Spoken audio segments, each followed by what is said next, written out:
Hey guys, today I'm going to be reviewing the 2003 adaptation of The Other Boleyn Girl.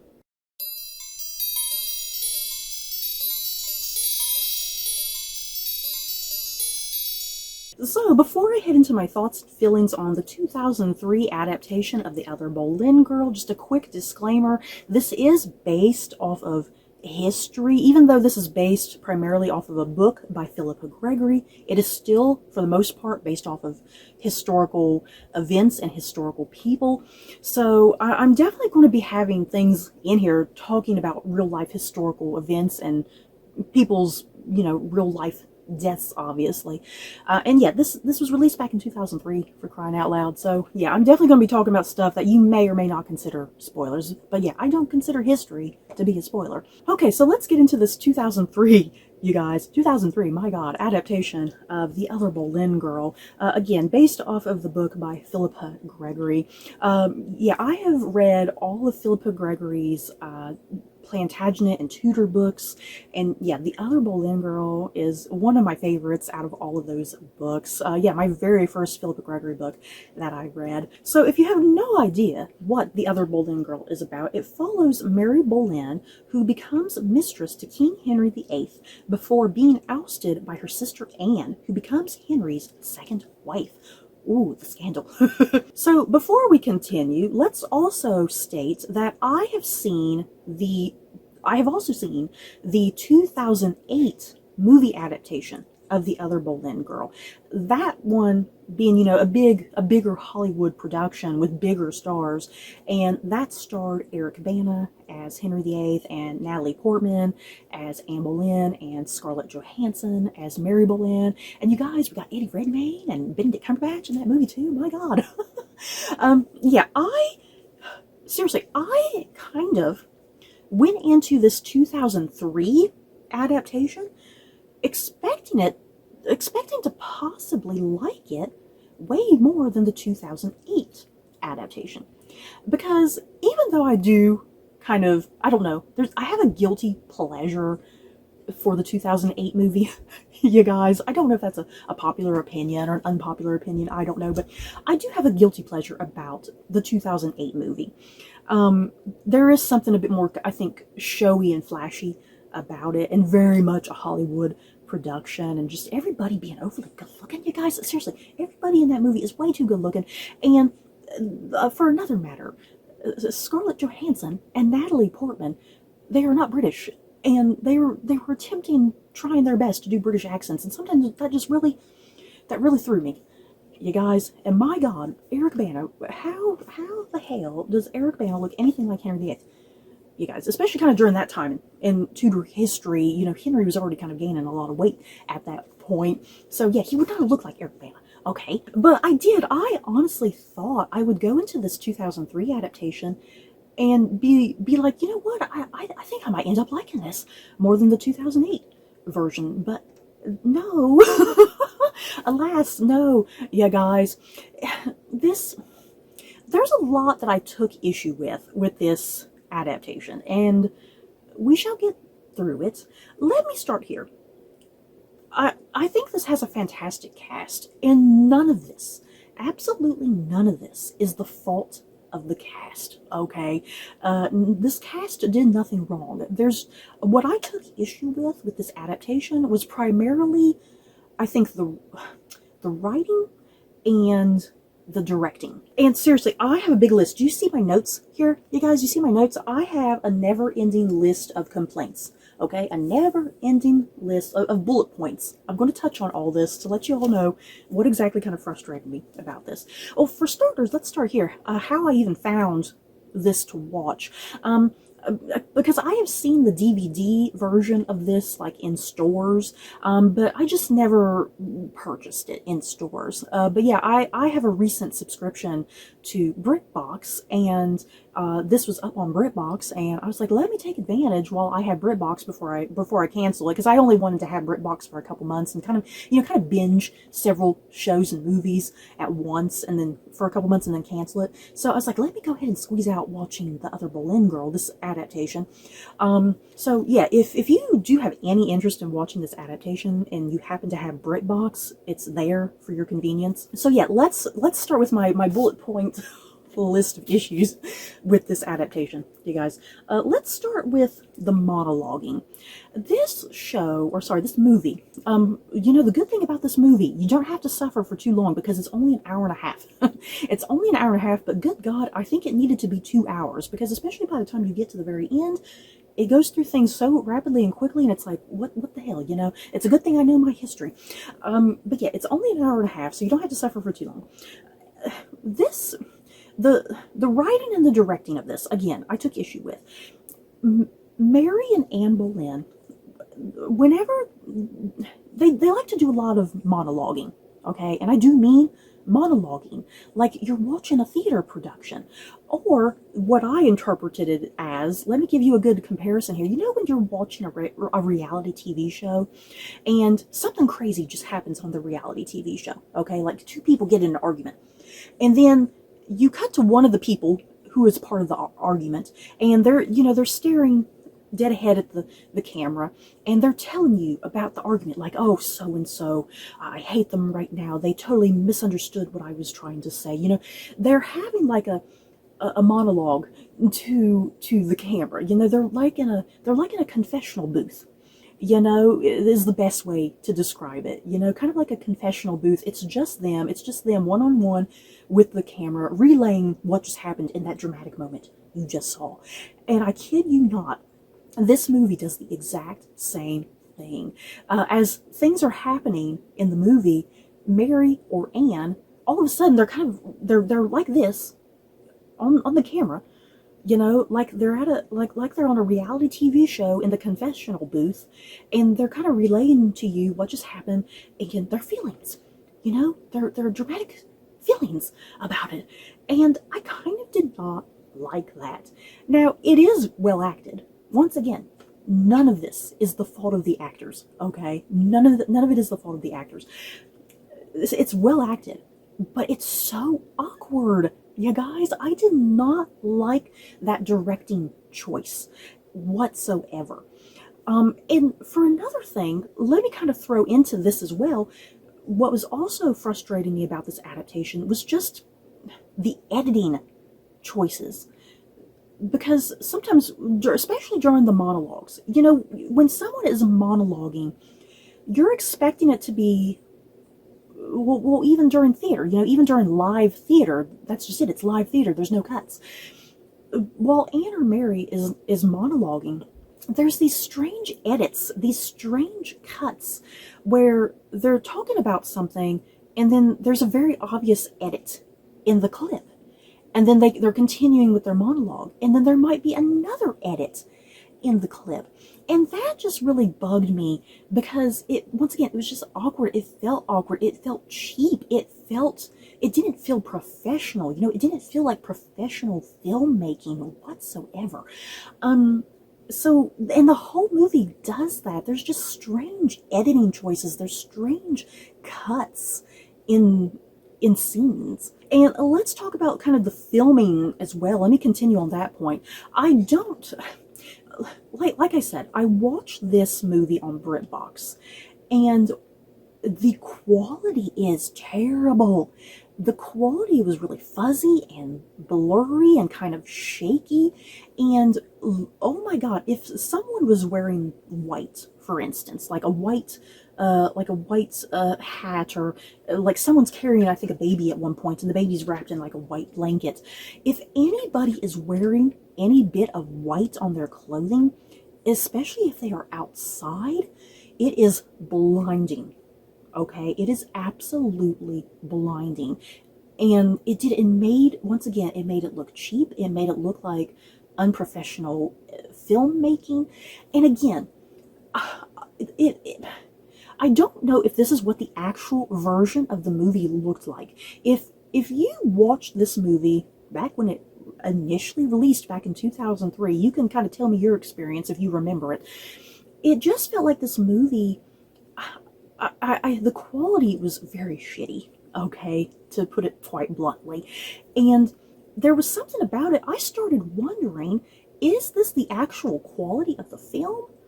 Someone can tell me otherwise if you want to disagree, but is this the actual quality of the film, or did BritBox, did BritBox take the DVD and rip the movie from the DVD, and this is why it looks so terrible?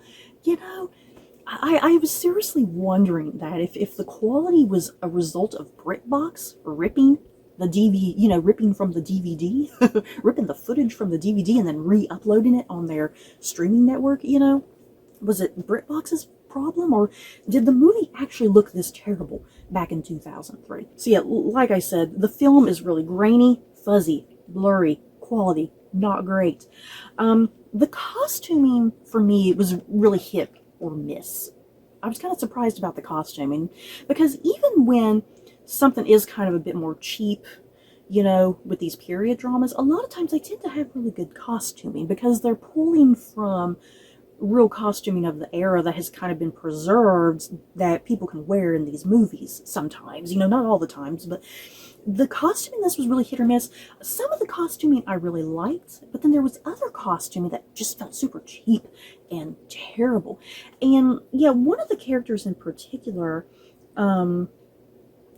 William Stafford, the character of William Stafford, don't get me started on what he was wearing, because that looked terrible.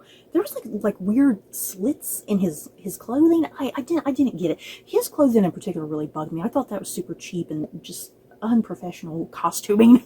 And for another thing, let's continue with the list of complaints. This story, especially as what is presented in Philippa Gregory's book. In Philippa Gregory's book, it's about the rivalry between these two sisters and the choices that they make, the risks that they take, and why. And at the core of it is their relationship as sisters. The fact that they do love each other. But at the end of the day, during this time period, when women had to do what they could, and make the moves that they could and find their voices as best as they could, at the end of the day, these sisters are rivals for Henry VIII's affections and his attention, and I feel like this movie lost track of that, because I feel like the 2008 adaptation with Natalie Portman and Scarlett Johansson, I really feel like that movie did a really good job of keeping that at the core, the relationship between Mary and Anne. Because it did feel much more in line with the book. The book is about that bond and that relationship and that rivalry and that intensity, And I do feel like this 2003 adaptation severely lost track of that, like halfway through the movie. Because even in the 2008 adaptation, right before Anne Boleyn's execution, Anne and Mary have such a powerful scene together. You can crap all over the movie you want, but Scarlett Johansson and Natalie Portman, I think, had really great chemistry with one another, and I bought them as sisters on some level, and yeah, that 2008 adaptation has such a wonderful scene right before Anne's execution that's really highly emotional and moving. And this 2003 adaptation, again, like I said, I feel like it lost track of that sisterly rivalry and relationship, and there's like nothing given between them at the end of this movie. Like, Anne has a scene with Henry VIII that's pretty like gripping, but again, this is a story between Anne and Mary, and they don't really have any sort of special final scene with one another. Again, this movie is an hour and a half long, and it rushes the entire end of the story, leading up to everything leading up to Anne's her trial, her execution, and yet Mary and Anne just don't really have any final thing with one another. So yeah, this movie definitely kind of lost the focus of what the story is supposed to be about. It's like it got to the execution part, essentially, like, oh my god, Anne Boleyn, because Anne Boleyn is such a larger than life character. She is so fascinating and intriguing. Even hundreds of years after her death, we're still talking about her. She's one of the most interesting people in history. And it's like this movie was like, oh, Anne Boleyn, we don't care about Mary Boleyn anymore. Let's focus on Anne. And speaking of Anne Boleyn's execution, one of the most pivotal things in any Anne Boleyn story is we usually always get some sort of execution sequence. There's no execution of Anne, no execution of George Boleyn, her brother. We don't even see any of that play out. I don't know if it was a matter of budget. Maybe they just didn't have the budget to do that. But yeah, we don't get anything like that to kind of get this emotional catharsis at the end. Because instead, what the movie does, weirdly enough, it switches to like the modern day. Modern day, because this was released in 2003, it switches to modern day 2003 kind of at this really random point at the end. And it's showing these, because I guess because I've never been to England, I'm assuming, because from what I know, there's like an area, I guess by the Tower Green, where a lot of people were beheaded. There's like a little monument, like a list of all the people who were beheaded here at Tower Green. And so it goes to this random modern day cut in 2003 showing that monument on Tower Green that was built, and like you see like Anne Boleyn's name on the plaque and whatnot. It kind of just switches to that. It's like, instead of switching to that, I would have preferred just actually showing the execution. Okay, and let's talk about one of the most controversial things and choices that this movie decides to take. Now, let's go back to Philippa Gregory's book here for just a minute, because one of the big controversial things that Philippa Gregory does in her book is there's this suggestion, this idea, Anne Boleyn is getting so desperate for an heir, and she goes to her brother George and is like, "You're the only man at this court I can trust. I am so desperate for an heir. I need you to help me conceive an heir. Because if I don't get an heir, our family is screwed." So that's a very controversial thing, even in the book. Anne Boleyn is suggesting incest to her brother George. But in the book, I recently read the book, maybe about a year ago, and I think even in the book, I think you're kind of given the idea that they don't actually go through with it. You're never kind of really given a yes or no if they did it or not, if they committed incest. But I feel like they didn't, even in the book. And then even in the 2008 adaptation, because George is played by Jim Sturgis in that adaptation, Anne is, again, desperate, and she goes to George, and she's asking, "Hey, can you give me a male heir so we can help our family?" And as far as it gets, in even that adaptation, they are in bed together, but they can't go through with it. It just totally sickens them. And then in both that adaptation and in Philippa Gregory's book, Mary is witness to this whole thing, this whole suggestion, and she is completely disturbed and completely disgusted. Like, I can't believe you're this desperate that you're even suggesting such a thing. So let's go back to the 2003 adaptation, how this whole situation is handled, because this was like the most controversial thing I saw in this entire movie that had me like, oh my god. So what ends up happening in this 2003 adaptation, it kind of plays out the same way. Anne Boleyn is desperate for a male heir, and it's kind of a combo of both Anne and Mary suggesting to George, "Hey, maybe you should help provide a male heir." And Mary is not really that disgusted or disturbed, because it's like she's just as desperate as Anne. Like, we need to help our family here, and we need to help you out. So that was really fascinating to me, that they decided to portray Mary like that she kind of wasn't really that disgusted, and she was kind of part of the suggestion for them committing incest, you guys. And we don't downright get a scene between Anne and George, but it is very heavily implied that they did commit incest with each other in this 2003 adaptation.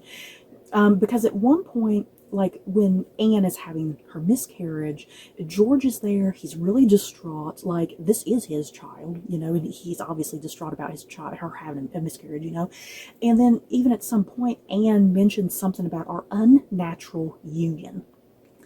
So this 2003 adaptation decides to take that very controversial suggestion and have Anne and George Boleyn actually commit incest. And I don't really like that they did that, because at least in Philippa Gregory's book, it's kind of like, no, I don't think they did, even in the book.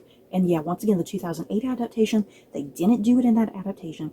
But yeah, they downright committed incest in this 2003 adaptation. And again, I didn't really like that choice, because Anne Boleyn has been so maligned, you know, and it's really just been in recent decades where her good name has kind of been reestablished, and the whole thing, like, all of those charges that Henry VIII threw at her were completely false and completely phony, because she was blamed for witchcraft, she was blamed for adultery, she was blamed for incest, you guys. And the fact that this particular adaptation decided to be like, hey, the incest was real, I hated that.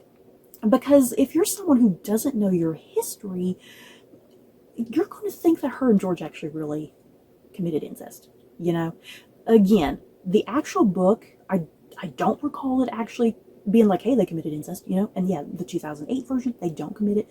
I hated that this movie took that approach with the incest. I found it really disturbing.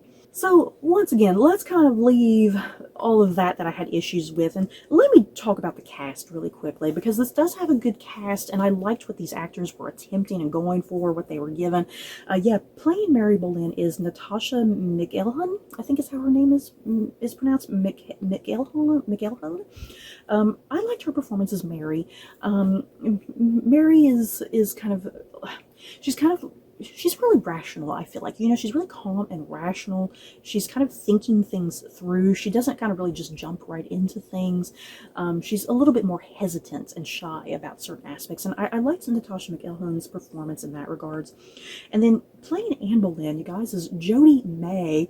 I love the book, obviously, but another big reason why I wanted to check out this particular adaptation is because of Jodie May, because Jodie May has been in so many things in recent years. She was in an episode of Game of Thrones. She was in the latest, that new Dune Prophecy show. She was in the first season of The Witcher.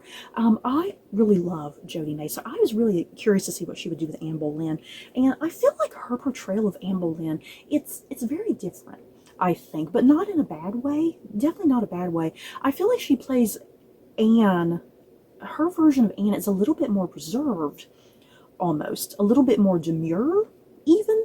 And that kind of contrasts nicely to, as things are progressing kind of near the end of the movie, where she is getting a little bit more hysterical, a little bit more desperate, you know. It's a nice contrast to kind of the more demure, kind of quiet Anne at the start of the movie. So I liked Jodie May's performance and what she was doing. And then playing Henry VIII of all people, you guys, is Jared Harris. I found that wild. Yeah, Jared Harris is another actor in like the last decade or so. He's just been in every damn thing. He's been in The Crown. He was in Chernobyl. He's just been in everything. Okay, and I always love whatever he's in. So I definitely wanted to see what his portrayal of Henry VIII was like. Yeah, his performance of Henry VIII is definitely kind of a different, unique version as well, because a lot of times people tend to play Henry VIII just really bombastic and over the top, I feel like. And yeah, his version almost felt like a more natural, realistic take, you know, because I feel like sometimes people really want to heighten like Henry VIII's like just utter insanity, and him throwing temper tantrums and throwing things around, you know. And yeah, Jared Harris never kind of reached that point. He would get angry, you know, but not like over the top angry like I feel some performances can be. So yeah, I liked Jared Harris's kind of more calm approach. And then playing William Stafford, who eventually marries Mary Boleyn, Philip Glinster, I think is how his name is pronounced. Yeah, in the 2008 version, that was Eddie Redmayne's character. But yeah, I really liked Philip Glinster in this, because he's another actor. I've been following him around for a couple decades now, and I always enjoy when he's in stuff. And yeah, I liked William Stafford. I love Mary and William. together. They're like a nice little power couple. They suit each other so wonderfully. Yeah, he doesn't ever try to take charge of her, take command of her, you know. He's a lot more respectful to her, you know, compared to other men, how they treat her. So I love the Mary and William dynamic. So yeah, I did a lot of complaining in this video, but I'm still glad I watched this adaptation. Me being someone who loves Philippa Gregory's original book and my guilty pleasure love for the 2008 adaptation, I'm still glad I got around to this because it was nice to compare and contrast, you know. Now, would I recommend it? I'm not sure if I honestly would recommend this. If you happen to have a subscription at BritBox, totally give it a try, you know, because you're not purchasing a DVD, at least, you know. Totally give it a try and see if it's for you and kind of make your own judgments. But yeah, don't expect too much, because I do think this movie was fairly cheap. It was fairly cheap. The filming, the editing, some of the writing was just kind of a little all over the place and kind of weird and strange and awkward. So yeah, kind of make your own judgment if you want to watch this. But yeah, I'm not going to particularly sit here and be like, oh yeah, go watch it. So you guys, that is it for my thoughts and feelings on the 2003 adaptation of The Other Boleyn Girl. In the comments below, have you guys seen this particular adaptation? Do you plan on watching it? Maybe my review has just totally steered you clear away from it. So that's it for this video. Don't forget to like, comment, and subscribe. And if you like this video, you may like these other videos. Bye guys.